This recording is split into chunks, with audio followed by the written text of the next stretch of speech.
عندي محل جوالات، والكفيل حقي كان مشغلني كل يوم هات حليب، هات حفايض لعيالي، هات هات هات هات هات، وكان ياخذ فلوسي من دون. آخر حل صايحنا أنا وياه، صدر حكم بالمحكمة إبعاد الكابوس من المملكة. المهم يا شباب ودوني على حبيبي إبراهيم الله يسعدك، ودوني على باص وعلى منفذ قصدي طيارة، ودوني على مطار صنعاء 2011 الكلام هذا. أول ما نزلت مطار صنعاء أنا كنت الحين في قلبي إن أنا بأنزل اليمن، بلدي وأهلي وناسي بيستقبلوني وبالأحضان، وكنت فرحان إني بنزل اليمن، مع إني كنت مسوي مشكلة وجاي على اليمن. فكنت أنا فرحان إني أنا بنزل بلدي بأول مرة في حياتي. أنا لي كم تقريبا كان وقتها يا حبيبي يا طول العمر السلامة 28 عمري، 28 سنة وأنا عايش في السعودية، ودرست في السعودية، وأكلت وشربت وتربيت وتعرفت على ناس وأصحابي وكذا. اليمن هذه أنا ما أعرف شيء اسمه يمن، اليمن هذه أنا ما أعرفها. في ذاك اليوم صارت علي المشكلة وقلت لازم أروح اليمن، يعني فسبب أنه جاء إبعاد من المملكة أني أترحل لليمن بسبب مشكلة أنا والكفيل حقي. ونزلت على اليمن وطلعنا الطيارة. أول ما طلعنا الطيارة طبعا المرحلين اللي يطلعوا في الطيارة، حبيبي اليافعي ويلكم منور، حبيبي يا دكتور مش وقتك. المرحلين يا شباب اللي يطلعوهم الطيارة بس ما يحطوهم مع السياح، يحطوهم في الذنب.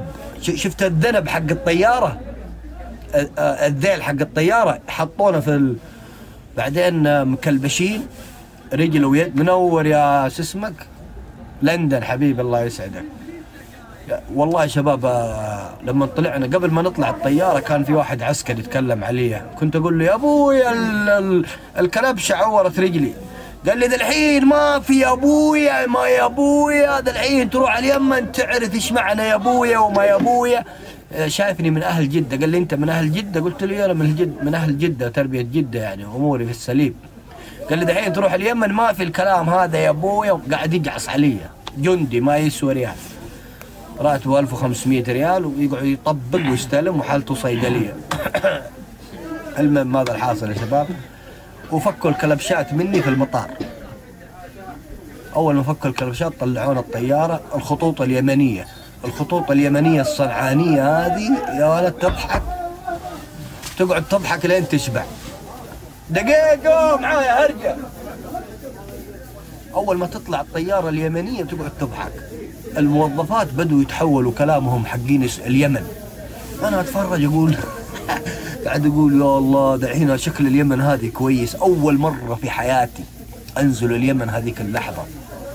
طبعا أنا تربية جدة وعايش في جدة والسعودية ومن السعودية وخير وما خير، ونازل اليمن كنت أقول لا اليمن هذه شكلها البلد الأم، أنا أرسل العرب لازم أروح أشوف إيش الوضع. أول ما طلعنا الطيارة يا شباب جابوا لكل واحد وجبة، وكان جنبي واحد يمني جايبينه من الترحيل مدري من فين جايبينه، لابس ثوب. بعدين قالوا له خذ هذه الوجبة، بس نسيوا يعطوه ملعقة ياكل فيها. جابوا له الملعقة حقت جابوا له الملعقة حق القهوة والشاي هذيك اللي قاعد يحرك فيها القهوة والشاي، صغيرة يا دوب تشيل حبتين رز. المهم الرجال قاعد يتفرج، انا قلت شكل اليمنيين طيبين وقال امورنا سليم يا صاحبي. اول ما طلعنا الرجال قاعد ياكل بالملعقه حقت الرز، ملعقه القهوه ما تشيل الا حبتين رز. شاف كنت اتفرج فيه انا، رمى الملعقه وبعدين كان لابس ثوب، شمر الثوب ودق في النعمه. صح في الطياره هذا الكلام كله، دق في النعمه وكذا قاعد يتفرج فيه. بعد ما دق النعمة افتكر انه هو في الطيارة دحين يدور مغسل. اول ما شفته يتلفت بعد ما اكل العيشة يتلفت يدور مغسل، وانا قاعد اضحك عليه. صح اول ما نزلونا على مطار صنعاء، مطار صنعاء الدولي، اهلا وسهلا بكم. نزلت المطار قلت شكله مطار فخم حق صنعاء ذا، الله يعز بلاد اليمن وكذا. اول ما وصلت المطار يا شباب اتفاجأت انه صندقة، المطار عبارة عن صندقة وحاطين فيها كم واحد بلطجي، يعني الوضع يختلف والله. ونزلت يا شباب، انا كان معايا جواز، وان في له ابعاد خروج نهائي. واكثر اليمنيين اللي كانوا موجودين معايا حقين بسطات خضار وما خضار، مسكوهم عليهم ترحيل، معاهم اوراق تصريح انه ترحيل. اللي معاه الورقه هذه كان يمشي على طول، اشوف اللي معاه الورقه على طول يمشوه، يقولوا له يلا هات الورقه، يوقعوا عليها ما ادري ايش يسوي فيها ويختم عليها، يقولوا له يلا اضرب الباب روح. حقين اللي معاهم جوازات سعوديه يمنيه كانوا يقولوا اهلا وسهلا يا مرحبا، وكانوا اللي معاهم جوازات يسحبوهم على جنب. اللي كان يسحبهم على جنب يا شباب ناس اسمهم الامن المركزي في صنعاء، اسمهم الامن المركزي. كله اول ما نزلت المطار استغربت، انا احسب المطار اتيكيت وعالم نظيفه وكرفتات، لا الوضع يختلف يا شباب. كرفته بس وجهه من هنا من تحت عيونه سوداء، باين انه سهران 5 ايام وكذا. استغربت، قلت معقول المطار حقنا زي كذا؟ الاشكال هذه كيف وظفوهم؟ والله العظيم يا شباب اني كنت استغرب، كنت اقول كيف وظفوهم هذول في المطارات؟ هذا والله لو في بقاله انا ما اشغله، كيف شحطوه في مطار؟ المهم يا شباب معاهم العده حقتهم في الحزام وكذا، وقالوا اهلا وسهلا بالسعودي. بعدين كانوا يقولوا لي يا سعودي، بعدين انا كنت اقول لهم يا ابوي ايش هو هدوا علينا بشويه، انا ذا الحين بخش بلد اليمن، احسب اني بنزل من المطار وبخرج مع البواب باخذ لي تاكسي بروح. بعدين ايش قالوا لي؟ قالوا لي قالوا يا سعودي الامن المركزي يبغوك. وانا المشرف اكتم العالم اللي قاعد تتنمر عليه، والله هذا كلام حقيقه. طبعا انا انسان احب اقول الحقيقه واتونس واضحك. والعالم هذا كله فيه له 8 مليار شخص، ما حد بينفعك منهم والله. 8 مليار شخص، شوف العالم كله يمكن اكثر من مليار شخص، ما حد بينفعك، كل واحد نفسي. المهم نزلت المطار يا شباب، بعدين قالوا حوي من هذا؟ نصار يا حبيبي يا نصار، كفو الله يبيض وجهك. لما نزلت يا شباب المطار قالوا السعودي دخلوه على الامن المركزي، يتكلموا زي كذا. انا استغربت، قلت ايش بلهجتهم؟ توي انا كنت في المطار حق في مطار جده الدولي، حق الدولي، المطار اللي في جده الدولي، كانوا يتكلموا طبيعي. لما وصلت على مطار صنعاء الوضع اختلف يا شباب، هذا السعودي يقولوا على الامن المركزي. بعدين انا كان في واحد من اصحاب اخوي الله يذكره بالخير لقبه الورد، الله يحفظك يا عبد الله وين ما كنت.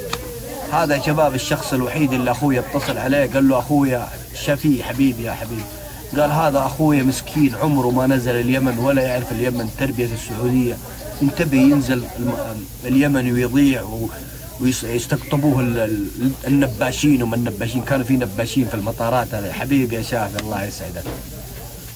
المهم نزلت يا شباب، قالوا هذا على الامن المركزي. كنت اتصل على الرجال هذا اللي بيستقبلني، ما عاد قدرت اتواصل معه. المهم الرجال يا حبيبي يا عزوز عندك اشراف ترى، ها والله انا احبك. نزلت الامن على نزلت من المطار، شفت الناس اللي معاي اللي معاهم تصريح ترحيل انهم يفكوهم، كل من جاء احد استقبله. الا انا قالوا لي انت على الامن المركزي. الامن المركزي ايش هذا الامن المركزي؟ لا يكون فيها بهذله كمان، غير في السعوديه بهذله كمان اجي هنا اتبهذل. المهم دخلت الامن المركزي، طلعوني من المطار يمين في يسار، طلعوني مكتب. دخلت المكتب هذا حصلت واحد مطوع قاعدين يحققوا معاه افغانستاني، ايش جابك اليمن؟ ايش عندك في اليمن؟ شفت الوضع هذا قلت الله يستر والله يا شباب، لان الوضع هذا ما دام انهم دخلوني اكيد ان في سجنه ثانيه. وكنت خايف والله يا شباب، اول مره يعني كنت انا فرحان في الطياره اني بنزل اليمن. اول ما نزلت استقبلوني هذول حقونا كمشة تدي كمشة تدي. ايش كمشة تدي يا ابوي؟ انا جاي من جده، يشوفوني سعودي واتكلم، قالوا هذا سعودي ما يفهم لغتنا، هذا مواليد السعوديه دخلوه على المكتب رقم 35، صفوه هناك. دخلت انا زي الخايف والله يا شباب، لانه ضحك وخوف. بعدين اول ما وصلت قالوا لي ايش معاك في الشنطه؟ قلت ما معايا ولا اي حاجه، كلها شنطه خفيفه معايا، اخويا جاب لي اياها في الترحيل وشليتها معايا، واللي تبغاه خذوها. قاعد اتكلم لهم زي كذا سعودي، اللي تبغوها خذوها يا ابويا. قال الرجال ادوه زلط ولا خلوه اهله يتصلوا عليه يديه زلط عشان. بعدين هذا صاحب اخويا كلم الرجال هذا ما شاء الله دكتور في صنعاء. بعدين جاء قال لي انت سلطان؟ انا ما اعرف ولا يعرفني، حصلني في الاسياب قال لي انت سلطان؟ قلت له ايوه انا سلطان. قال انا صاحب اخوك. قال مالك صلاح؟ والله ولابس جنبيه ولابس مشده، يمني اصلي من قلب العروبه اليمنيه. وجاء لين الامن المركزي، عيب عليكم، هذول ناس ما يعرفوا بلدهم، انتوا ليش تستقطبوهم كذا وليش تحققوا معاهم؟ ايش تبغوا منهم؟ هذول ناس قبيليين بس ما يعرفوا بلدهم، انتوا تكرهوهم في بلدهم، انتوا ما انتوا. والله شفتوا الرجال هذا، هذول عسكر، وهذا الرجال ابو جنبيه يتكلم من هنا. انتوا خربتوا سمعة اليمن، انتوا ليش تعاملوا الناس زي كذا؟ ليش تكرهوه في بلده؟ تبغوه يرجع؟ بعدين قالوا كم شي تدي؟ قالوا خلاص انا بديكم 5000 ب5000 يمني عشان يفكوني بس من المطار، مع اني ما سويت اي حاجة. والله يا شباب اقسم بالله ان الكلام هذا صحيح صار معايا. المهم طلعوني من جاء هذا صاحب اخويا ما شاء الله يعني دكتور هو في صنعاء، وجاء طلعني من المطار واستقبلني قال لي انت ما دام اخوك ارسلني عليك ابشر من عيوني، انا بشيلك بوديك اي شيء تبغاه في صنعاء، انا تحت امرك. وجاء جاب لي طلعني من هذيلا ناس متلبشين يبغوا فلوس 5000 يمني، يا تدفع ولا تخش الامن المركزي. ايش امن مركزي يا حبيبك؟ انا يمني اصلي. قال انت ما انت يمني، انت كلامك سعودي وجاي تسوق علينا، انت تربية السعودية ها؟ تعال. شكرا لكل الداعمين الله يسعدكم. قالوا تعال على الامن المركزي تدفع لنا 5000 تنبها ولا على الكلابوش. بعدين قلت لهم جاء هذا الرجال وفكني وطلعني من المطار، وكيف حالك والحمد لله ومعليش، وقعد امسحها في وجهي. ترى العسكر في اليمن الوضع حقهم زي كذا، يتلبشوا في اي احد وكذا. طبعا انا اول مره في حياتي انزل اليمن وكنت فرحان فيها لما شفت الاستقبال في المطار زي كذا. والله العظيم اني انصدمت، قلت ايش معقوله يبغوا فلوس هذيلا؟ المطار حقهم عباره عن صندقه في صنعاء. المهم جاء شاني وطلعني تاكسي. اول ما طلعنا التاكسي يا شباب ومشينا دخلنا وسط المدينه، الدنيا ظلام، في كذا محل يعني محلات بسيطه اللي مولع الانوار. قلت معقول؟ قاعد اسال صاحبي هذا اللي استقبلني، قلت له يا اخي ايش الوضع هذا في صنعاء؟ معقوله الدنيا كلها اللمبات الحكوميه كلها طافيه وهذيلا معاهم كهرباء من فين جابوها؟ قال هذيلا معاهم مواتير كهرباء ومدري ايش، عشان كذا هم فاتحين. المهم دخلنا جهة الفندق اللي هو حاجز لي، اخوي حاجز لي فندق، قال شيله وديه على الفندق هذا خليه يرتاح. ودخلنا الفندق يا شباب، الفندق كذا الناس سهرانين، شباب زي الورد اقسم بالله بعمري. خليه يجزع، ادينا الباسبورت حقه وخليه يجزع الغرفة حقته. المهم دخلت الفندق جلست فيه لين ما عاد جاني النوم. انا قبل ما نوصل الفندق والله العظيم يا شباب، قبل ما نوصل الفندق كان في وقتها مشاكل في صنعاء وما مشاكل. كل لفة لما يلف يمين تفتيش، التفتيش عبارة عن برميل وواحد معاه كشاف يتفرج بالكشاف كذا ايش معاك في السيارة، يتفرج ايش معاك في السيارة، ما معاك شيء امشي. يعني الوضع كان قلت معقول صنعاء فيها تفتيش زي كذا، شكل فيها حكومة قوية. والله ما تعدي يمين ولا يسار الا وتفتيش، كل مكان تفتيش. المهم تفتيش في تفتيش لين وصلوني الفندق. دخلت الفندق جلست اول يوم، نمت صحيت دق علي صاحبي هذا اللي استقبلني قال لي اسمع ايش رايك نفل امها ونجيب لك حبه وتنسى الهم والغم. قلت له لا تفتح له يا شيخ بالله اهدى. ايش قال؟ المهم يا شباب، والرجال هذا والله ما قصر، هو دكتور طبعا، دكتور في الجامعه ما شاء الله، كان في السعوديه وصارت عليه مشكله ورجع اليمن وما شاء الله كمل دراسته وكذا وصار دكتور جامعه تخيل. وجاء استقبلني وقال لي امورك طيبه ولا تشيل هم ونحن تحت امرك، وروح اجلس في الفندق وريحت. بعدين صحيت الصباح قلت خليني اروح وين؟ خليني اروح على الحاره، اخرج من الفندق كذا اتمشى اشوف صنعاء واتمشى واغير جو عن نفسي. اول ما خرجت يا شباب حصلت لي محل ملابس، قلت بعطيه ملابس يغسلها. دخلت محل الملابس، المغسله حقت الملابس، حصلت لك واحد ما عاد يتكلم. يعني النظام عندهم هناك في المحلات ما عاد يتكلم، يعني حط وشيل وغسل وامشي، لانهم عارفين التسعيره. فانا جيتهم جديد يعني قاعد اقول لهم يا ابويا، اتكلم لهم حق جده، يا ابويا بكم تغسل لي الملابس هذه؟ طالع فيه كذا قال والله صيده وربي جابها لعندي، تعال ب 2005 هات ما عندك. انا اتفرج قلت والله العظيم شكلي صيده زي اللوز. من هم من وين؟ والله شباب حقين المغاسل وحقين هذا يتفرجوا فيك على طول يعرفوا، لانه عندهم النظام، يقعد مبجم ما عاد يسمعك، اطرح وامشي وكذاك عارف التسعيره وكل شيء. بس لما يشوفوا انك جديد وكذا وتقول يا ابويا بكم التغسيل، انا من السعوديه ما عني، ما قلت لهم من السعوديه، قاعد اقول لهم بكم التغسيل وغسل لي بالله احسب زي حق السعوديه. الملابس الداخليه من ريال وريالين، والملابس الملونه من 3 ريال وفوق. بعدين شافني كذا قال لي ب 2500، قلت له طيب غسل امسك، انا على نيتي امسك غسل. بعدين رحت البقاله اللي جنبه قلت ابغى اشتري مويه، المويه سعرها ب 80 ريال يمني. قال لي المويه، بعدين قلت له يا مدير عندك حبه مويه يا ابويا؟ شافني كذا، شاف هذا غريب اول مره يجي صنعاء شكل، قال لي المويه على 5. ايش على 5؟ قال على 500. 500 ابشر من عيوني امسك واعطيه 500 ريال يمني، اعطيه 1000 ريال. قلت له جيب لي حبتين، شليت حبتين ورحت البيت اشرب لي مويه واجلس.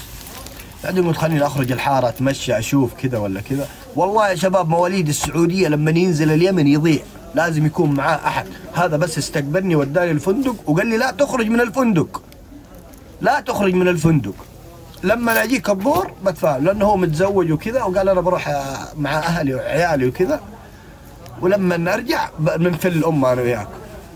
المهم يا شباب وجابني وخرجت من الفندق، قلت بروح الحاره. اول ما خرجت الحاره لفيت اليمين، في ونيت وفوق ناس ارحل ارحل يا عفاش، ارحل يا عفاش. اتفرج ايش ارحل يا عفاش؟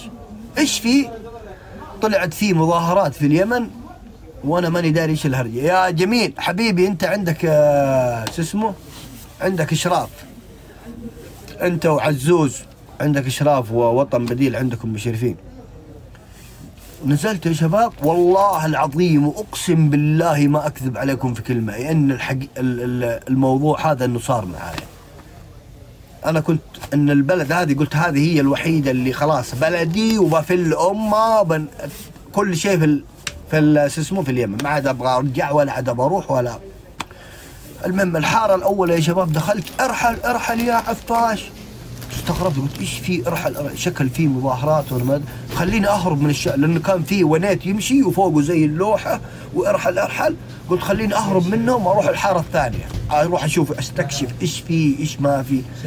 مع جديد اول مره في حياتي انزل صنعاء، مواليد السعوديه لي تقريبا 28 سنه ما نزلت اليمن ولا اعرفها ولا اي شيء. دخلت الحاره الثانيه شفت ارحل نفس الوضع، ونيت ثاني وفوقه مسجله ووراه ناس يمشوا ارحل يا عفاش، ارحل يا عفاش. بعدين شفت الوضع كذا قلت اقول لك الشردة على الفندق، شردت على الفندق وجلست، اتصلت على صاحب اخوي قلت له والله انا صحيت الصباح وشفت الوضع كذا. قال لي لا تخرج، خليك في البيت، انا بجيك الظهر. المهم جاني على الظهريه كذا، قلت له يا اخي ايش في؟ قال الدنيا مقلوبه في صنعاء والوضع مش تمام وانا بمشيك، ايش تبغى؟ قلت له والله انا بس نبغى نتغدى ونعين من الله خير ونشوف ايش الوضع. المهم تغدينا، وداني محل فحسه وما فحسه ومحته وملسه صنعاء، ويدي واحد يا وليد عندك وينزل لك وشاي عدني والامور طيبه. لما يجيني هذا الشخص انا استمتع في اليمن، لما اكون لوحدي اضيع. تحس انهم زي يستلبطوا عليك، بالذات لما يشوفوك ما تعرف تتكلم يمني. انا والله يا شباب حقيقه في ناس كثيرين يقولوا لي ليش انت ما تتكلم يمني؟ انا ما اعرف اتكلم، انا مواليد السعوديه وعايش في السعوديه، وحتى جماعتي واقاربي ما اختلط فيهم، انا حياتي غير في السعوديه. المهم تغدينا، بعدين قال لي بروح اجيب لك واحده في السليم وبنروح الفندق ونتكي ونطقطق. قلت له لا، امورك في السليم، تعال. بعدين يسموها مسامير، زي المسامير كذا. قلت له مسامير مشينا. المهم اعطيناها واحده مسامير. بعدين قال لي، بعدين الرجال هذا الدكتور بدا يسالني، يقول لي يا اخي انت ايش اهدافك ذا الحين في اليمن؟ انت جيت من السعوديه مرحل، ايش عندك في اليمن؟ ايش تبغى تسوي؟ ايش ما تبغى تسوي؟ قلت له والله انا ضايع وما ادري ايش اسوي، بجلس في اليمن، ان زالتني ما زالتني برجع السعوديه. قال كيف بترجع السعوديه؟ مجهول وبتعيش حياه الخوف وبتخاف، بيقعدوا يمسكوك وبيرجعوك وحياتك بتقعد تمشي وتتبهدل وانت رايح، ماسكينك في السعوديه مرجعينك وبترجع تخش ورايح وجاي. المهم مع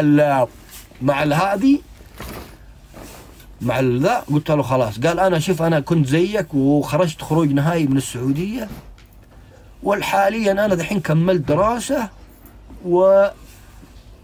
وما شاء الله دحين انا دكتور في الجامعه. تخيل انه يدرس الطلاب في الجامعه. قلت له معقوله كذا؟ قال والله العظيم انا كنت زيك كذا، دخلت اليمن وكملت دراسه وكذا، والحمد لله حاليا انا دكتور. ودكتور معقوله ما شاء الله، يعني اللي استقبلني دكتور. قلت اقول لك مع هذه مسكت معايا. قلت له ما انا خلاص، هو قاعد يقنعني ايش تبغى تسوي في اليمن؟ تبغى ترجع، اذا رجعت السعوديه بيرجعوا يرحلوك، وترجع اليمن مجهول، بترجع السعوديه مجهول، وبيقعدوا يمسكوك ويرجعوك، وحياتك بتقعد تمشي ولا بتستفيد اي حاجه. بعدين قلت اقول لك اجل بكمل دراسه وبأطلب الله. يا عزوز يا حبيبي، عزوز المنصوري، ترى معاك اشراف، اللي قاعد يتكلم كلام بذيء اعطيه اكتم. بعدين قلت بكمل دراسه. اتصلت على اهلي، السلام عليكم. وعليكم السلام، كيف حالك يا سلطان؟ والله الحمد لله، انا الحمد لله في صنعاء وكذا. بعدين قلت قلت لاهلي، قلت لهم اسمعوا، الكتب حقت مدرسه الثانويه ارسلوا لي اياها، انا خلاص بكمل دراسه في صنعاء وبكمل مستقبلي وبرجع اعيش حياتي. اهلي شكوا في الوضع، قالوا سلطان في السعوديه لا كمل لا دراسه ولا هو حق دراسه وحق افلام ومشاكل، اكيد الرجال هذا في صنعاء مش مضبوط، خلونا نتصل على الرجال صاحبنا.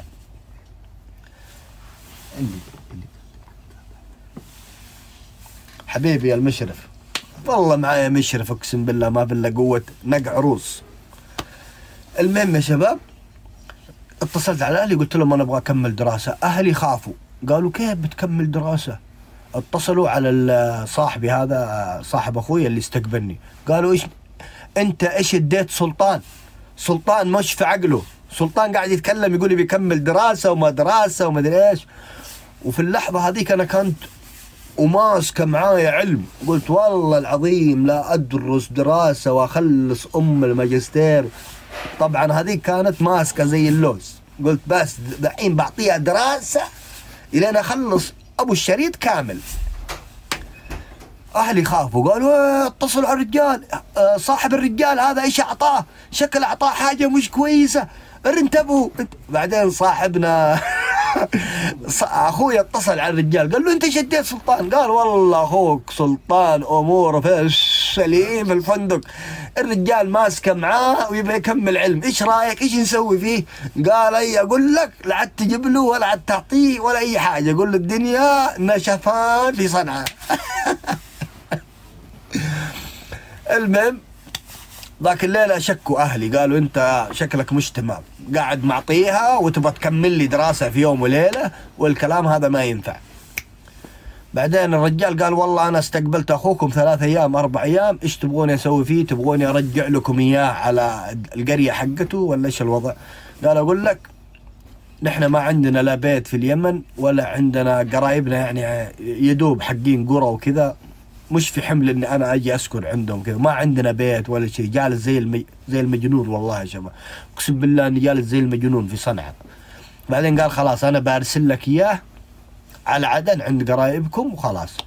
حبيبي اكشن. المهم حجز لي باص وقال يلا على عدن، وفي ناس من جماعتك بيستقبلوك هنا. وسلمت على الدكتور هذا الله يسعده ويوفقه، هذا الوحيد اللي استقبلني وخرجني من المطار وخرجني من الامن المركزي، مع ان الامن المركزي ما يبغوا مني شيء، لكن خرجني منهم وداني على وين؟ على الباصات، وقال اشحنوا على عدن. ونزلت عدن في البريقة صلاح الدين والمناطق هذه. اول ما نزلت استقبلني ولد خالي، كيف حالك؟ الحمد لله تمام. طبعا اول ما نزلت انا عدن قاعد اقول لهم ما عندنا بيت، نحن قاعد اتصل على اهلي ابويا والوالده وكذا. يا ابو لاح ترى عندك اشراف يا حبيبي. قاعد اتصل على اهلي قلت لهم يا ابويا امي ما عندنا بيت نحن في اليمن، ليش انتم جالسين في السعوديه؟ حياتكم كلها في السعوديه، نحن ما معانا لا بيت في صنعاء ولا في عدن ولا معانا بيوت ولا معانا شيء. ايش كنتوا تسوي؟ قالوا نحن عايشين بس في السعوديه وكذا، السعوديه بلد خير ونحن نحب ان يعني ما نبغاكم ترجعوا للبهذله هذيك اللي في اليمن وكذا. المهم قالوا الوالد والوالده واخواني اتفقوا انهم يبنوا بيت. معانا ارضيه قديمه كذا في منطقه قرويه في عدن.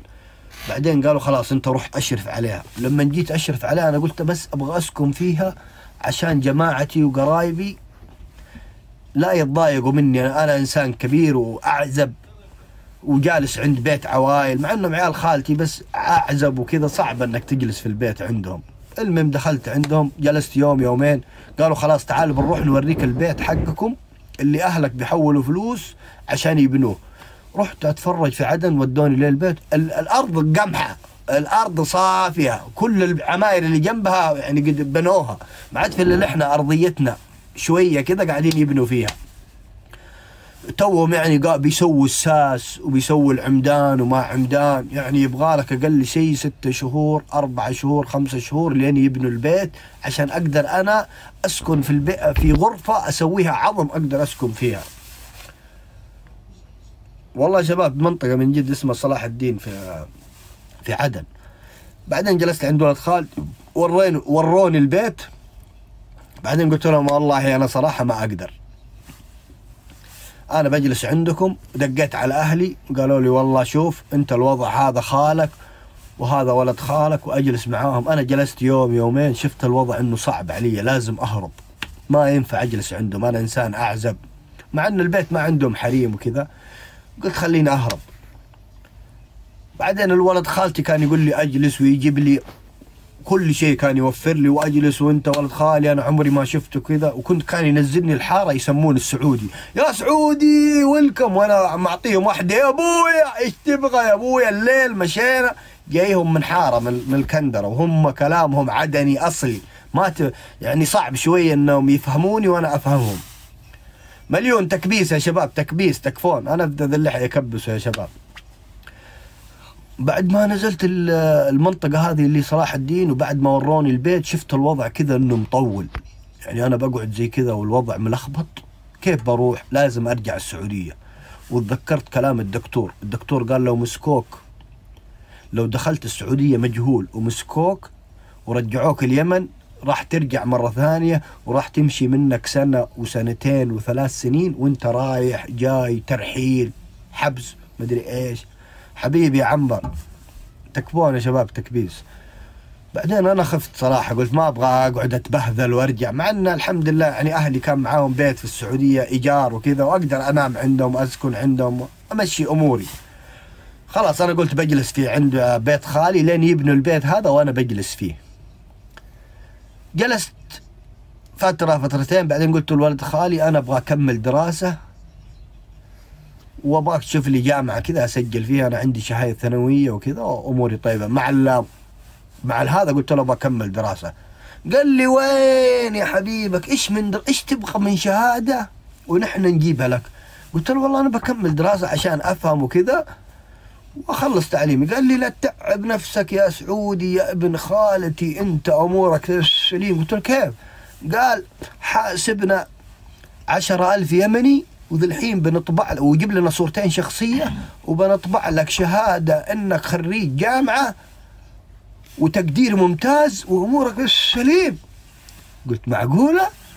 اليمن فيها كذا تعطيهم 10,000 وصورتين شخصيه ويسووا لك الشهاده الجامعيه وانك مين؟ يا ابويا دقيقه. اقسم بالله والذي رفع سبع رفعها سبع، يا ان الكلام هذا صار معايا.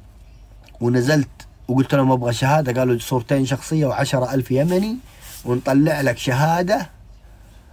حلو، نطلع لك شهاده وتاخذ الجامعه وانت جالس مكانك. بعدين طلعت كذا قلت والله الوضع صراحه ما يسمح. يا اخي دقيقه بعد ساعه تعال. يا اخي مشغول. دقيقه استنى. طيب معايا واحد اشغل جدي هنا. المهم يا شباب، نعم شهادة مضروبة من سوق الجمعة يسووا لك إياها. لا مش مضروبة والله العظيم، إنها من نفس وزارة التعليم، حقين وزارة التعليم كلهم يمشوا بالريال.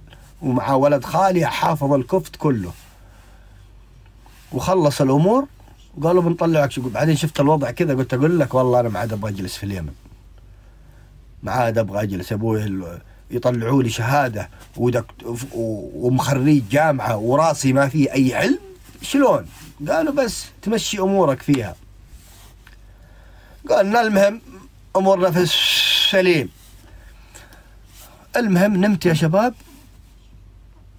على ذاك اليوم اعطيتها واحده من عون الجدف. حلو.